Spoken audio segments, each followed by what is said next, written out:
welcome back to my channel. And bago ang lahat, kung hindi ka pa nakasubscribe, subscribe mo na yan. And ngayon, syempre, may sasabihin ako sa inyo at kakat ko muna dahil dun ko lang muna sasabihin sa kabila. And guys, prank ko pala yung best friend kong lalaki. Wait, cut ko na. Hindi ko siya papansinin. Nandito na tayo ulit dahil nasabi ko na sa inyo ang dapat kong sabihin sa inyo. Siyempre, nandito na tayo. What if hindi ko na yun tutuloyin kasi parang naawa rin ako sa kanya. Kasi baka malay mo, hindi niya ako pansinin or bahala na lang guys. Hindi ko na yun siguro, no? Ito pala siya guys.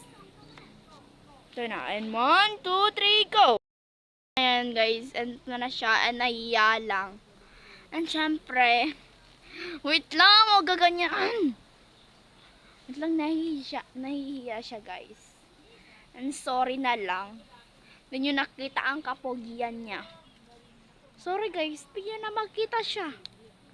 And sana kung makikita. Diba siyempre may cellphone ka naman, i-search mo na lang itong vlog ko. And makikita mo na rin to. So, pak niya more. Ikakat na natin muna. Mami amor, andito na tayo ulit dahil andyan siya. Oh.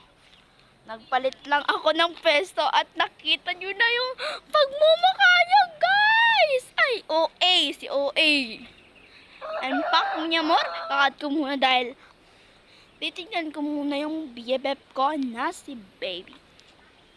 And 1, 2, 3, go! Pa! Charis! And ulit pa. 1, 2, 3, go!